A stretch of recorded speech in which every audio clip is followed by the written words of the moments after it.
இந்த பதிவை கேட்டுக்கொண்டிருக்கும் நல்ல உள்ளங்களுக்கு உங்கள் சுவாமிநாதன் ஜோதிடரின் அன்பான வணக்கங்கள்.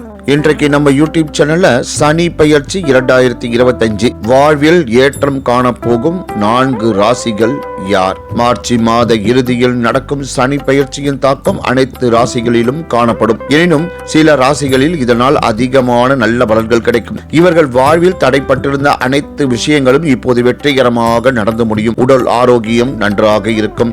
அந்த அதிர்ஷ்ட 4 ராசிக்காரர்களை பற்றி தான் இந்த பதிவின் மூலம் தெரிந்து கொள்ள போகின்ற மக்களே. அதற்கு முன்னாடி நம்ம யூடியூப் சேனலை சப்ஸ்கிரைப் பண்ணுங்க, ஷேர் பண்ணுங்க, லைக் பண்ணுங்க. இப்ப பதிவுக்குள்ள போயிடலாம்.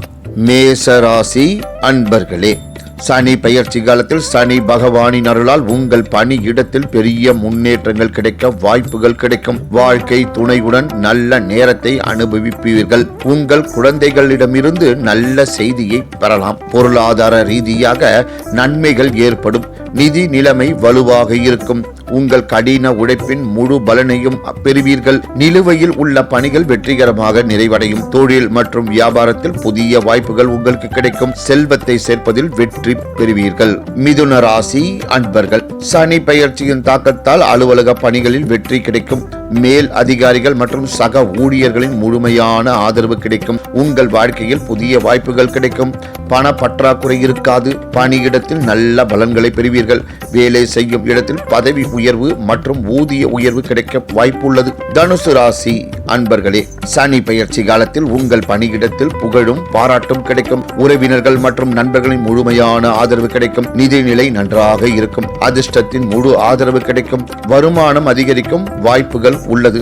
வெளியூர் பயணங்களை மேற்கொள்வீர்கள். மகர ராசி அன்பர்களே, சனி பெயர்ச்சியின் தாக்கத்தால் இந்த நேரத்தில் உங்களுக்கு அதிர்ஷ்டத்தின் முழுமையான ஆதரவு கிடைக்கும்.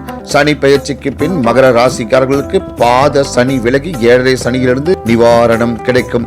கல்வி துறையில் நீங்கள் சிறப்பாக செயல்படுவீர்கள். உங்கள் துணைவருடன் பரஸ்பர வேறுபாடுகளை தவிர்க்கவும். இந்த காலகட்டத்தில் நிதி சிக்கலில் இருந்து உங்களுக்கு நிவாரணம் கிடைக்கும்.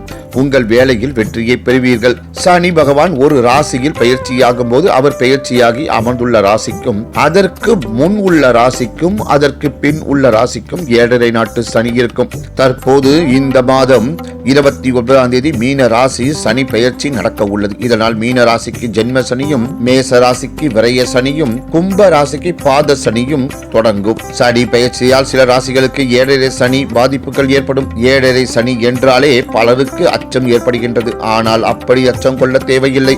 சனி பகவான் நீதியின் கடவுளாக இருப்பதால் அவர் நியாயமான விளைவுகளையே ஏற்படுத்துகின்றார். முக்கியமாக நாம் செய்த தவறை உணர்ந்து அதற்கு மனதார மன்னிப்பு கேட்டால் சனி பகவான் நமக்கான தீய விளைவுகளை குறைக்கின்றார். மேலும் 7.5 சனி காலத்தில் நியாயமாக நடந்து கொண்டால் பாதிப்புகள் குறைவாக இருக்கும். 7.5 நாட்டு சனி காலத்தில் தினமும் சனி சாலிசா, அனுமன் சாலிசா, கோளாறு பதிகம் ஆகியவற்றை சொல்வது அதிகப்படியான நன்மைகளை அளிக்கும். 7.5 சனியால் பாதிப்புக்கு உள்ளாகும் ராசிக்காரர்கள் சனிக்கிழமை அன்று சனி பகவானை வணங்கி நல்லெண்ணெய் தீபத்தை ஏற்றி வழிபட வேண்டும். கோவிலுக்கு சென்று சனீஸ்வரரை வணங்க தீபம் ஏற்றி அங்குள்ள ஏழை எளிய மக்களுக்கு தான தர்மங்கள் செய்யலாம். நலிந்தோருக்கு உதவும் நபர்களை சனி பகவான் அதிகம் சோதிப்பதில்லை என்று கூறி இந்த சிறப்பான ஆன்மீக பதிவை நிறைவு செய்கிறேன். நன்றி, வணக்கம், வாழ்க வளமுடன்.